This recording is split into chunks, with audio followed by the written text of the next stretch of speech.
자, 이제는 여러분들 이제 세금제도, 세금제도 한번 살펴볼 텐데요. 자, 수취제도가 되겠습니다. 자, 세금은 이제 뭐 전통적으로 똑같아요. 얘는 고대나 고려나 조선에 똑같아요. 조세, 공납, 역. 일반 백성들이 내야 되는 세금의 의무는 세 가지가 되겠죠. 조세, 공납, 역. 그죠? 요 세 가지입니다. 자, 하나씩 한번 볼게요. 시험 문제는 여기서 나와요, 여러분들. 네, 여기서 나옵니다. 잘 보셔야 돼요. 자, 먼저 갑니다. 조세. 조세부터 한번 살펴볼게요. 자, 조세라고 하는 것은 알죠, 여러분들? 이제 토지세를 얘기하는 겁니다. 토지세. 그 토지에서 나오는 생산량의 일부를 내는 제도인데 얼마를 내야 되느냐? 그 기준은 뭐냐? 이게 관련된 법이 있어요. 그 법이 뭐냐면 그게 바로 과전법이라는 겁니다. 그게 바로 과전법이라는 거. 선생님. 앞에서 과전법 배웠잖아요. 그 과전법은 관리들에게 주는 월급 개념이라면서요. 근데 이건 또 갑자기 뭐죠? 그러니까 과전법이라고 하는 건 여러분들 굉장히 큰 법이에요. 과전법이라고 하는 거는 여기 과전법에는 관리들이 국가를 위해서 일한 대가로 얼마만큼의 토지를 가져가느냐 이런 월급 개념도 들어가 있고요. 그리고 일반 백성들이 국가에 생산량의 일부를 내야 될 텐데 얼마를 내야 되느냐에 대한 개념도 들어가 있어요. 그러니까 과전법 안에 관리들의 월급 주는 방식 그리고 백성들이 세금 내는 방식 이게 다 들어가 있는 거예요. 무슨 말인지 알죠? 지금 우리는 백성들이 세금 내는 방식을 배우는 거야. 그래서 또 과전법이 등장한 거예요. 오케이? 자, 과전법이 있습니다. 자, 이 과전법이 있었는데 대략 한 10분의 1 정도 되는 어떤 그런 모습이었습니다. 자, 그런데 이게 이제 시간이 흘러가면서 세금을 좀 깎아줘요. 세금을 좀 더 깎아줍니다. 과전법에서 주었던 그런 일결당 한 30두 이 정도 되는 세금이었는데 지금 일결이라고 하는 것은 이건 다 달라요. 그때마다 다른데 대략 이렇게 한번 생각해 봅시다. 느낌은 와야 되니까. 일결은 여러분 학교 다니는 운동장을 떠올리세요. 그 정도의 토지입니다. 거기서 이제 30두라고 하는 것은 대략 쌀 3가마니가 채 안 돼요. 80kg 쌀 한 가마니 80kg잖아. 그게 3가마니가 채 안 되는 거. 그러니까 그 운동장에서 세금을 내야 되는 게 대략 한 쌀 2가마니 이상 내야 된다. 이 정도 보시면 되는 거예요. 근데 그걸 좀 깎아준다고요. 좀 덜 내도록 해준다고요. 그게 뭐였냐면 바로 또 이게 우리의 또 이 조선 전기의 왕 하면 누가 있습니까? 이분 빼놓을 수 없잖아요. 그죠? 네, 바로 세종. 세종 때 되면서 세금을 좀 깎아준단 말이에요. 그걸 뭐라고 하냐면 그걸 바로 공법이라고 그래요. 공법. 깎아주면서 기준을 더욱더 꼼꼼하게 지금 챙기고 있는 모습인데 자, 어떤 거냐면 이건 바로 전분6등법. 전분6등법. 이 전분6등법은 뭐냐면 토지를 비옥도에 따라 나눈 거예요. 토지를 비옥도에 따라 나눴고요. 그 다음이 다시 연분9등법. 그 해에 풍년이냐 흉년이냐 이걸 또 기준을 잡는 거예요. 요거는 바로 그 해의 풍흉에 따라 가지고 세금을 매기는 거예요. 자, 여러분들 전분6등법, 연분9등법 이런 경우의 수가 몇 개가 나오나요? 54개가 나올 거 아니에요. 6구 54개가 나올 거 아니에요. 그죠? 그러니까 그 세금 내는 기준을 아주 촘촘하게 만들어 놓은 거예요. 이렇게 하면서 세금을 낼 때 좀 이렇게 부당하다, 좀 이거 억울하다 이런 느낌이 없도록 더 꼼꼼하게 세율 구간을 정해놨던 겁니다. 근데 세율 구간이 너무 촘촘하지 않아요, 여러분들? 지금도 소득세 구간이 이렇게 촘촘하지는 않습니다. 대략 얼마 이상이면 몇 % 이상 이렇게 나오지 이렇게 54개 경우의 수 이건 너무 복잡하지 않나요?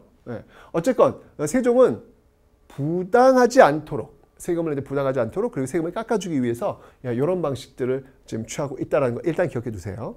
근데 여기 이제 시간이 흘러가면서 너무 복잡하니까 그냥 최저세율로 그냥 다 퉁칩니다. 다 퉁칩니다. 최저세율, 제일 세율 구간 낮은 걸로 그냥 다 퉁치는 거야. 그럼 누구도 억울하지 않을 거 아니야. 근데 돈 많은 사람들은 에헤라디야 하겠죠. 최저세율이 적용되니까. 그죠? 어쨌건 간에 요게 이제 변할 거예요. 자, 요게 이제 세금을 내는 어떤 그런 방식이었습니다. 자, 조세 됐고요. 그 다음에 공납이 있습니다. 특산물을 내는 거라고 제가 설명드렸죠. 자, 공납이 있습니다. 공납. 이 공납은 바로 특산물을 내는 것이었습니다. 있는데 이 공납을 내는 그 기준은 뭐였냐면요. 집집마다 내는 거예요. 집집마다. 집집마다. 한 집마다 이렇게 할당을 해가지고 특산물을 내도록 돼 있어요. 우리 마을의 대추가 100가마가 할당됐어. 그러면 집집마다 한 가마씩 뭐 이런 식으로 배당이 됐다는 얘기죠. 여기 이제 특산물을 내는 건데 문제는 뭐냐면 이 공납 내는 게 쉽지가 않아요. 제주도의 특산물 뭔지 아세요? 공납? 귤이에요. 귤. 귤이 너무 귀한 거거든요, 여러분들. 귤은 이제 장원급제, 뭐 공이 있는 사람 그 관리 불러가지고 왕이 귤 한 5알 주면서 치하는 엄청 귀한 그런 특산품입니다, 여러분들. 이게 곡물 중에서도 최진상품이에요, 진상품. 그러니 이 지방 관리들이 이 귤을 따기 위해서 난리도 아니에요. 귤이 요만큼 콩처럼 올리자는 걸 다 개수를 세워요. 그럼 이걸 딱 맞춰가지고 내야 되는 거예요. 이게 얼마나 제주도 뭐가 많아. 비도 많고 바람 많은데 이따만한 콩알 따기가 그게 붙어 있겠냐고. 비가 확 떨어지고 그럴 거 아니에요. 어렵다고요. 자, 여러분들 항상 내가 힘들고 어려울 때는 그걸 대행해주는 대행업자들이 등장합니다. 우리가 누굽니까, 여러분들? 배달의 민족 아닙니까? 항상 이 당시도 마찬가지예요. 어려운 일이 있어? 그걸 대신 대행해주는 대행업체들이 등장을 해요. 그들은 뭐라고 하냐면 방납이라고 합니다. 방납. 방납은 뭐냐면요, 막아주는 거예요. 공납을, 그러니까 국가에 공납 내는 걸 자기가 스스로 막아주는 거예요. 내가 지금 대신 내준다는 얘기죠. 이걸 방납이라고 하는데 문제는 뭐냐면 이 방납업자들이 그 지방 수령 사또랑 결탁을 하네. 그래서 이 백성들이 오로지 이 방납업자의 특산물만을 내도록 만드는 거예요. 지방사또 수령은요, 오로지 특정 방납업자의 물품만 받는 거야. 특정 방납업자의 귤만 받는 거야. 농민들이 귤 가져오면 뭐 상했느니 귤이 맛이 없게 생겼느니 안 받아. 이걸 어떻게 임금한테 받아? 안 받아. 오로지 방납업자의 귤만 받는 거예요. 그러면 백성들은 어쩔 수 없죠. 방납업자의 물건을 사는다고요. 그런데 이 업자의 물건이 얘 귤을 되면 귤의 10배예요. 10배. 10배나 되는 가격을 주 내는 게 얼마나 힘들겠어. 여기 또 여러분 뭐가 연결되어 있겠죠? 바로 이 방납업자와 지방 수령 간의 리베이트가 있겠죠. 네. 그 리베이트를 조선시대 뭐라 하는 줄 아세요, 여러분들? 놀랍게도 이걸 인정이라 그래요. 인정. 사또 이게 다 인정입니다. 인정입니다. 이렇게 야, 우리 인정이 얼마나 좋은 말이에요, 그죠? 근데 조선시대는 이게 바로 이 부정과 비리의 단어로 사용됐다는 사실 인정이었습니다. 어쨌건 이런 방납업자들의 폐단이 엄청 많으니까 백성들이 죽어나는 거예요. 이런 모습들이 지금 1592년 임진왜란이 벌어지기 이전에 벌어지고 있는 모습들이었다라는 거 기억해 놓으시면 되겠습니다. 됐죠? 자, 됐고요. 공납 됐고요. 다음은 이제 역을 한번 알아보도록 하겠습니다. 자, 역은 뭐냐면 노동력을 제공하는 것이다 라고 제가 설명을 드렸습니다. 그죠? 자, 근데 어떤 노동력을 제공하는 방식은 두 가지가 있다라고 설명드렸죠? 바로 군역과 그리고 요역이 있다. 군역과 요역이 있다라고 설명드렸습니다. 군역은 이제 군대에 가는 것이고요. 그리고 요역은 노동력, 말 그대로 뭐 성 쌓기, 길 닦기 뭐 이런 데 동원되는 건데 1392년 조선이 건국되고 1592년 무려 200년이에요. 딱 200년이에요. 200년 동안 큰 전쟁이 없어요. 야, 우리 역사에서 이렇게 오랜 기간 동안 전쟁 없기도 참 쉽지 않거든요, 여러분들. 예, 전쟁이 없어요. 전쟁이 없다 보니까 어떻게 되면 군대를 가가지고 군사 훈련을 받아야 되는데 군사 훈련 안 받고 맨 성 쌓기, 길 닦기, 빗자루질, 눈쓸기 뭐 이런 데만 동원되는 거예요. 이렇게 되면서 군역의 요역화 현상이 벌어지는 거예요. 군역의 요역화 현상. 그러니까 백성들이 너무 힘든 거야. 나라 지키려고 하는데 맨날 와가지고 여기는 노동력만 제공하기 힘든 거야. 이러면서 군대를 안 가려고 해. 근데 안 갈 수 있었어요. 이 당시는요. 돈만 내면 안 가도 돼요. 그 당시 돈은 뭐냐면 포예요. 옷감이거든요. 자, 그런데 문제는 뭐냐면 그 포를 내면 안 가도 되는데 그 포를 걷어들이는 또 이 지방 수령이 또 이게 부정부패하면서 좀 더 내라 뭐 이렇게 나오는 거예요. 자, 이러면서 또 문제가 발생합니다. 이게 뭐냐면 바로 대립 방군수포. 대립은 뭐냐면 다른 사람을 대신 세우는 거예요.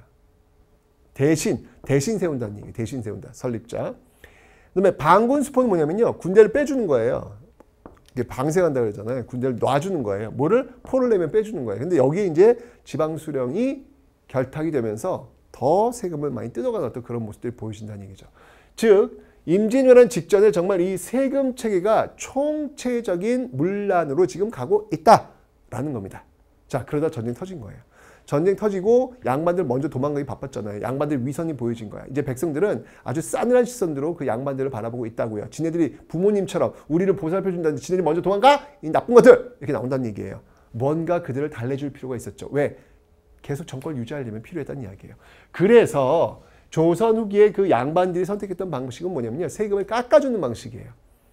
뭐니 해도 세금 깎아주는 게 최고입니다. 네, 깎아주는 방식으로 가고 있더라. 자, 이러면서 전면적인 조세체계의 개편이 이루어지고 있습니다. 여러분들, 양난 이전과 이후는 완전히 달라요. 네, 완전히 다른데 그 다른 모습 중에 하나가 뭐냐면 바로 세금체계의 개편이다라는 것을 여러분들 좀 기억을 좀 해놓으시면 되겠습니다. 자, 먼저 조세는 어떻게 변하는지 한번 보도록 할게요. 자, 관행적으로 최저세율이 적용되고 있었다라고 설명드렸죠. 이것이 이제 완전히 그냥 최저세율을 그냥 영원히 딱 정해져 버려요.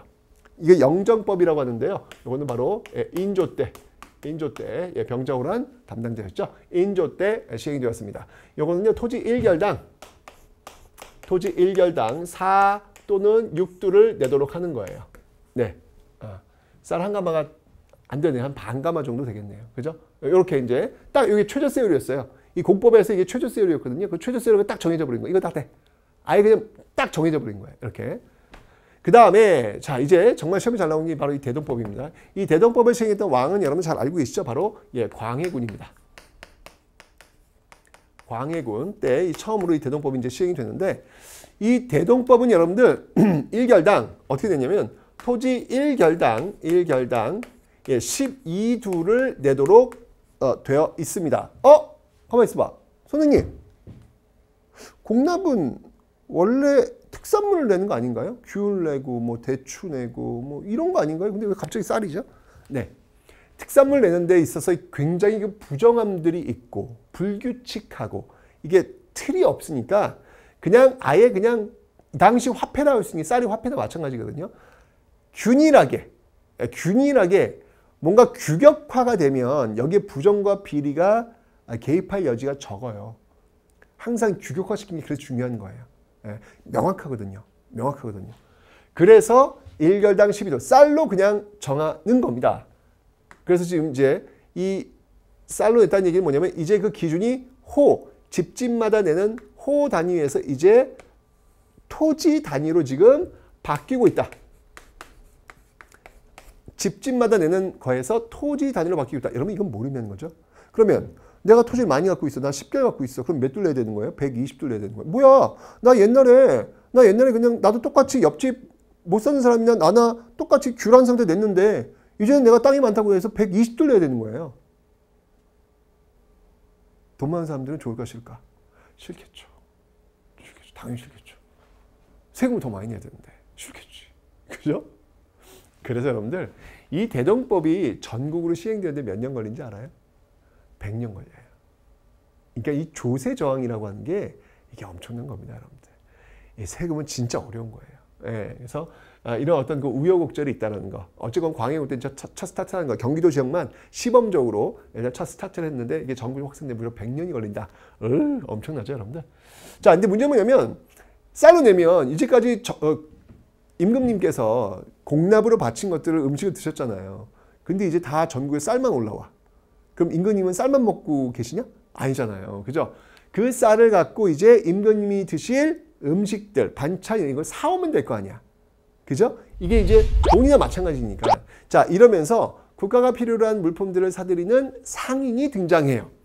대동법이 시행되면서 이런 상인이 등장합니다. 그들이 누구냐면 바로 공인.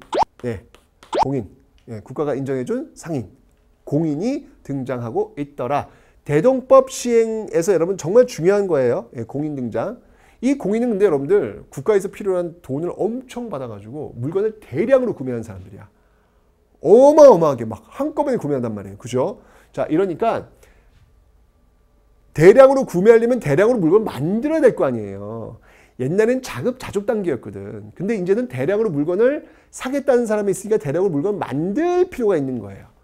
그 물건들이 내가 먹기 위한 물건이 아니라 팔기 위한 물건. 이런 것들로 이제 바뀌기 시작하는 겁니다. 자, 이런 공인들의 등장을 통해 가지고 바로 상품 화폐 경제. 상품 화폐 경제가 발달하더라 라는 겁니다. 여러분들 이건 어떤 모습은 지금 우리가 살고 있는 모습으로 지금 가고 있다는 이야기예요. 물건을 만들 때 여러분들 이제 공장에서 물건을 만들어. 그럼 그 공장에서 물건 만드는 사람들이 그 물건 다 쓰려고 만드나? 아니잖아요. 물건을 팔기 위해서 만드는 거잖아요. 그죠? 그런 모습들. 그 이전까지는 다 자급자족이었거든. 내가 필요해서 내가 물건 만들었었는데 이제 이후에 오면요. 이제 물건을 팔기 위한 그리고 화폐로 바꾸기 위한 상품 화폐의 경제가 발달하고 있다라는 거. 굉장히 큰 변화입니다.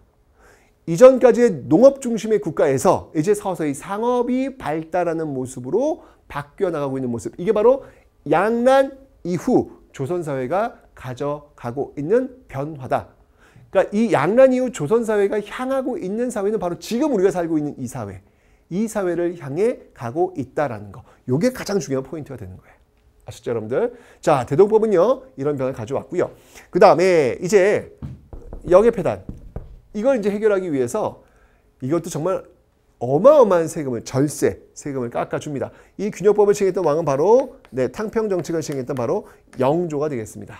자, 이 균역법은 뭐냐면요. 원래 이 방문수포에서는 대략적으로 1년에 대략적으로 한 1년에 2필 정도 2필 정도 되는 어떤 그런 세금 측이었는데 오! 균역법 해서 여러분들 웬일이야 1년에 한 필만 내려 한 필만 대박. 세금을 우리 50% 깎아주는 거야. 오, 저는 이런 세금은 본 적이 없어요. 아, 나도 가끔 세금 혜택을 보는구나. 추석, 명절, 설날 때 톨게이트비 면제. 뭐 이런 거. 가만히 있어봐. 내가 낸 세금을 좀 돌려받는 느낌이 어디 있지? 그리고 우리 딸 무상급식. 뭐 이런 거. 그래요. 또 뭐가 있지? 뭐가 있겠어요, 여러분들. 뭐 버스를 탈 때라든지 내가 어떤 그 공공시설을 이용하는 게 다 이게 세금과 관련된 겁니다. 여러분 직접적인 어떤 혜택이 없다고 생각하시면 안 돼요. 내가 살고 있는 어떤 이 사회의 모든 모습들 속에 내가 낸 세금이 이렇게 들어가 있는 거예요. 예. 자그마치고 횡단보도길 하나, 그 색깔 칠하는 것도, 그리고 이 아스팔트 길 하나 내는 것도 이거 다 세금 들어가는 거잖아요. 제가 낸 세금 이렇게 쓰면서 내가 밟고 다니는 거예요, 여러분들. 편하잖아. 이런 거 없으면 이거 넘어지고 막 그럴 거 아니야. 난 편하게 걷잖아요, 여러분들. 자전거도 타고. 내가 낸 세금이 이렇게. 근데 전 세금 더 많이 내고 있어요. 많이 내야지. 네. 벌면 뭐해? 세금 내야지. 네. 그런 게 있어요, 여러분들. 세금을, 그러니까 돈을 많이 벌잖아. 돈을 많이 벌면 그걸 자신한테 쓰면 이게 경비 처리가 돼요. 경비 처리가 됩니다. 예. 그래서, 좋은 차. 이게, 예. 이게 먹을 수가 있는 거예요. 근데 저는 좀 달라요. 저는 돈을 좀 많이 벌면 저는 별로 전 차에 관심이 없어요. 중요한 건. 그리고 뭔가 어떤 명품 관심이 없어요. 저는 그걸로 세금 내는 게 낫겠다라는 생각이 들어요. 경비 처리하지 말고 그냥 세금 내는 게 낫겠다라고 해서 저는 세무사님이 선생님은 근데 돈을 너무 안 쓰시네요. 왜냐면 세금을 엄청 내니까 선생님은 좀 쓰셔야 될 것 같습니다. 그래서 막 쓰라고 저한테 막 권유를 해요. 왜냐면 경비 처리가 할 게 없대요. 저는 경비 처리 할 게 없대요. 근데 그렇다고 해서 뭐 굳이 뭐 제가 필요로 하지 않는 그런 뭐 명품이나 뭐 이런 것들을 제가 굳이 할 필요가 있을까? 그냥 세금 내는 게 더 낫지 않을까라는 그런 생각이 듭니다. 네. 이거 참. 자, 어쨌든 좋습니다. 자, 세금이라는 그런 거예요. 자, 그래서 1년에 한 필 내는 건데, 이게 50% 할인이면 엄청난 거예요. 근데 중요한 건 뭐냐면 세금이라고 하는 거는 다 쓸 때가 있는 거예요.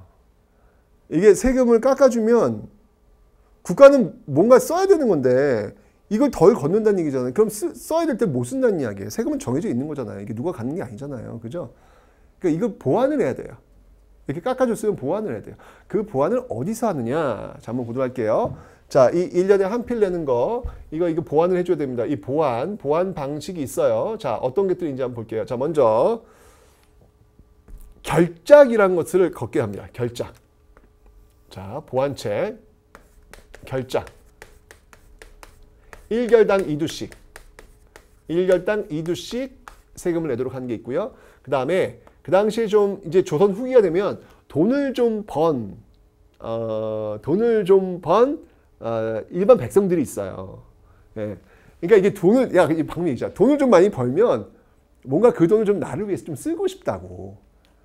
경비처리 경비처리 쓰고 싶다고 그런 사람이 이 당시도 있단 말이에요. 그런 사람들 국가가 명예직을 주는 거예요. 그래 너 그럼 이제부터 선무군관이라는 명예 줄게. 대신 돈 내. 라고 하는 거예요. 그럼 어차피 난 돈이 있는데 나 명예 좋잖아요. 기꺼이 내는 거예요. 그걸 뭐라고 하냐면 바로 선무군관포라 그래요. 선무군관포라 그래요. 이거 선무군관포. 그 다음에 이게 영조 때 시행된 건데 참 영조가 대단한 게 뭐냐면 사실 영조도 나름대로 우리도 뭔가 솔선수범해야 된다. 국가 재정을 백성들을 위해서 이렇게 지금 세금을 줄여주고 있는데 이걸 보완하기 위한 방식이 우리 왕실도 뭔가 좀 해야 되는 거 아니냐라고 해가지고 어장세, 염세, 선박세 여기다가 세금을 붙여요. 근데 원래 이게 그러니까 어장이라고 하는 건 물고기 잡을 때 그다음에 소금 그다음에 배 오고 갈 때 이제 세금 내죠. 지금도 뭐 이런 다 세금 내거든요. 이런 것들은 주로 어디냐면 왕족들이 주로 관리하고 있었어요. 면세 세금 안 내는 거였거든요. 그런데 여기다 세금을 부과하는 거예요. 우리 왕실 왕족들도 세금 내자는 이야기예요. 우리가 먼저 솔선수범해야 된다는 얘기죠. 그래야 백성들의 고통을 줄일 수 있다는 이제 판단한 거죠. 대단하신 분이에요, 영조는요. 예, 백성들을 위해서 어떻게든지 한번 좀 도와주기 위한 어떤 그런 액션들을 지금 이렇게 보이고 있다라는 겁니다. 자, 근데 여러분들, 지금 여러분들 좀 눈치 있는 친구들 잘 보세요. 이 세금 체제의 변화, 영정법, 대동법, 균역법. 자, 조선 후기 와서 지금 조세 공납역이 지금 이렇게 영정법, 대동법, 균역법 바뀌었는데 뭔가 공통점이 느껴지지 않아요, 여러분들? 공통점. 어떤 공통점 느껴져요, 여러분들? 그렇죠. 자, 보세요. 지금 원래 조세는 쌀을 내는 것이고 공납은 특산물을 내는 것이고 역은 노동력을 내는 건데 이게 조선 후기가 되면서 잘 보니까 지금 보세요. 자, 이거 영정법은 지금 뭘로 내는 거예요? 돈 1결당 4에서 6도 네, 쌀 내는 겁니다. 맞죠? 쌀 내는 거죠? 자, 그 다음에 대동법 1결당 12도 뭘 내는 거예요? 쌀 내는 거예요. 맞죠? 균역법 보완책으로 결작 1결당 2도 뭘 내는 거예요? 쌀 내는 거예요. 조세 공납 여기 전반적으로 지금 쌀을 내는 걸로 지금 바뀌고 있다는 얘기예요. 지금 이렇게 지금 바뀌고 있다는 얘기입니다. 조선 후기 와가지고는요. 즉 뭐냐면 이런 걸 뭐라고 하냐면 바로 조세의 전세화 현상. 전세, 토지전. 예, 토지에 세금이 물리는 현상이 나타나고 있다. 조세의 전세화 현상이 지금 조선 후기에 나타나고 있다라는 겁니다. 이 말은 뭐냐면 많이 가진 사람들이 세금을 더 많이 내는 구조로 바뀌고 있다는 얘기예요. 이게 얼마나 합리적입니까? 요즘도 여러분들 세금도 요즘 우리나라 세금도 굉장히 많이 올라가 있어요.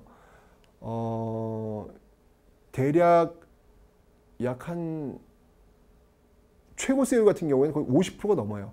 그러니까 왜 그러냐면 건강보험료도 거의 준조세화되어 있거든요. 그런 것까지 포함시키면 거의 뭐 소득의 50%는 넘는다. 이게 다 세금이에요. 그러니까 제가 오늘 강의 가지고 내가 100만 원 벌었다? 100만 원 벌면 그 중에서 50만 원 세금이야.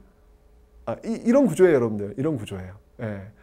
그래서 굉장히 지금도 여러분들 세금이 굉장히 많아졌는데 많이 가진 사람이 많이 세금 내라는 거예요. 그죠?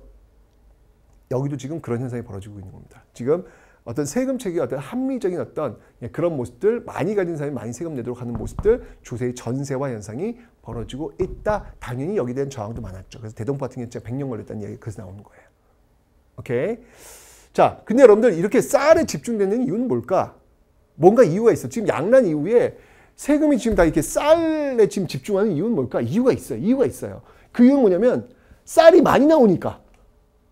조선 후기에 쌀이 많이 나오니까. 토지가 그만큼 비옥해졌다는 이야기예요. 이유가 있어요. 왜 갑자기 조선 후기에 이렇게 쌀 생산이 많아졌고 그 많아진 쌀 생산에다 세금을 자꾸 매기려고 하는 걸까? 이유가 있어요. 자, 그 이유는 제가 다음 챕터에서 설명드리도록 하겠습니다.